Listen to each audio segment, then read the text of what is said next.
for you.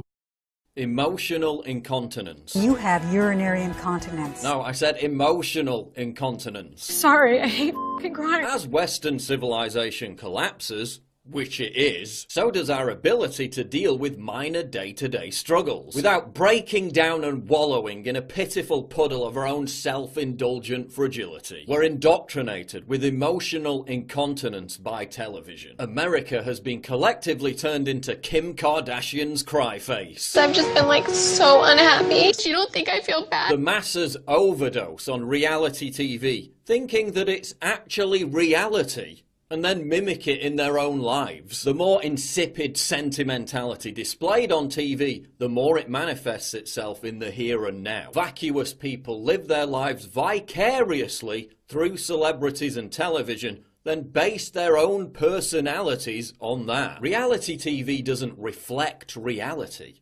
It contrives reality. It relentlessly broadcasts the message that ostentatious OTT, often dumb, displays of emotion are to be imitated. Catch me outside, how about that? Sorry, I didn't get that. Are you speaking English? People breaking down and sobbing because Gordon Ramsay had his team renovate their restaurant. A stunning fresh coat of paint. Oh my God! We've updated the upholstery. Oh, New plates. Unfucking believable. No, you're not supposed to cry over a paint job and some new furniture. The same is true of YouTube. YouTubers are rewarded for emotional incontinence and oversharing. The try not to cry challenge. Constantly crying and whining about their drama and their breakups. The viewers lap it up like water in the desert, then ape their behaviour. Oh, why is everyone crying? Such a baby. Last year, Twitter users revealed what made them cry. The answers included people who cried at not being able to fit all the things they wanted to in their bag, getting the wrong sauce with chicken McNuggets, and crying at a picture of a man because he looked like he was nice. The floodgates of emotional incontinence are also flung open whenever a celebrity dies. Why do people whimper and sob over dead celebrities they never knew, and in many cases rarely even thought about until they died? Does this betray another form of weakness, our inability to process the concept of death itself? Are mass public outpourings of grief and canonization of dead celebrities a sign that humanity has never been more afraid of its own mortality? A sign that excessive emoting is making us both more insecure and more insincere. As Theodore Dalrymple wrote, we live in an age of emotional incontinence, when they who emote the most are believed to feel the most. As we become increasingly atomized by the breakdown of the family structure and its replacement by this empty late-stage capitalist corporate monoculture, authentic expressions of private love have been replaced by spurious public displays of counterfeit emotion. Why are we constantly told that there's a stigma around depression, that there's a stigma around expressing emotion? There isn't. The opposite is true. It's constantly drilled into us that depression is normal and that emotional incontinence and oversharing is to be encouraged. You can barely go 2 minutes without seeing someone drone on about how depressed they are on Facebook or Twitter or YouTube. This has two consequences. It trivializes actual depression and it incentivizes weak-mindedness. And I'm not saying you should never cry or express emotion, especially people who have experienced real trauma and have PTSD like injured war veterans or female rape victims. But please, save it for something that actually deserves that response. Otherwise, you cheapen the entire range of human emotion. You limit the human capacity, when it's necessary, to deal with actual grief and suffering. Our ancestors lived through the Great Depression, famine, war, poverty. They didn't get morose over someone not replying to their WhatsApp message within 10 minutes.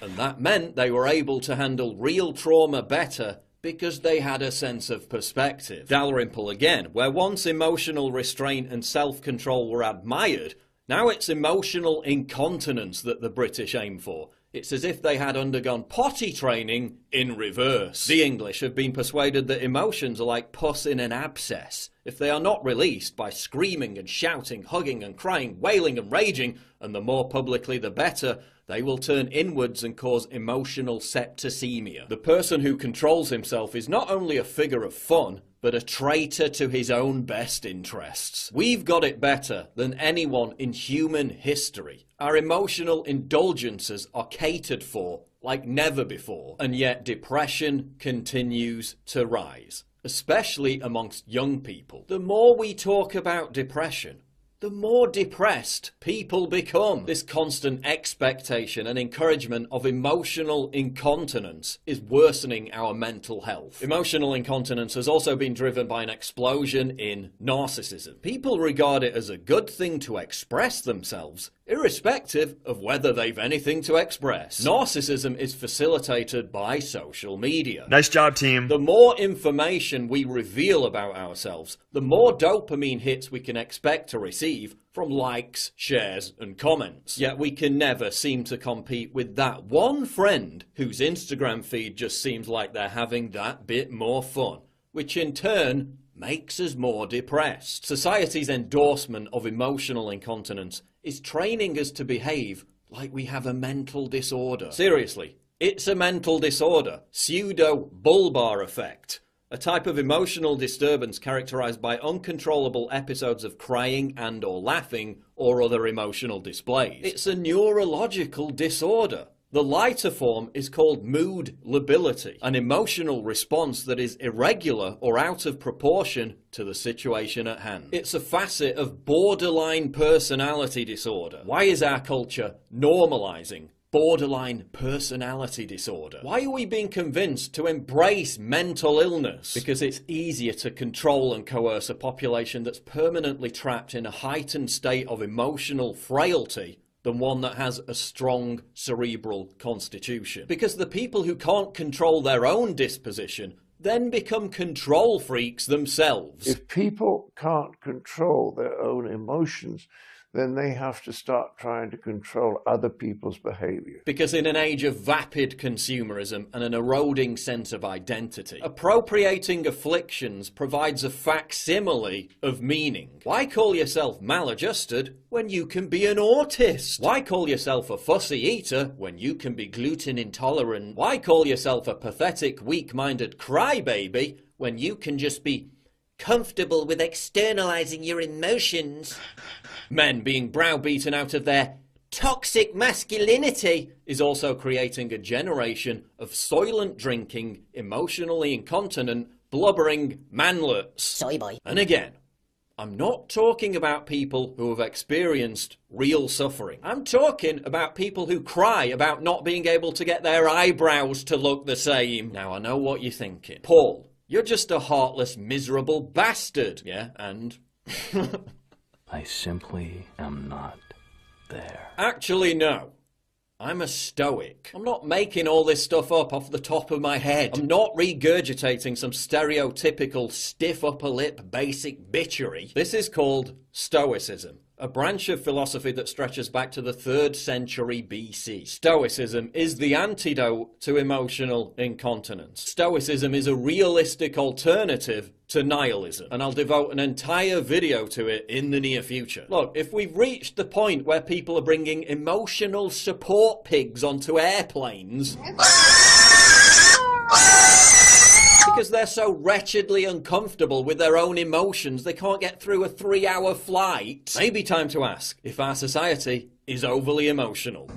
If we've reached the point where people are so devoid of any sense of mental stability, they claim to have 400 different personalities, some of which are children, meaning they can't even take care of their own basic needs. Maybe time to ask if the parameters of what society accepts as a genuine mental illness have been stretched too far. Maybe time to ask if our obsession with emotional incontinence is changing us in ways that can never be reversed. Please click the big red button to subscribe. It really helps me when you do that, and click the bell to allow notifications so you never miss a new video.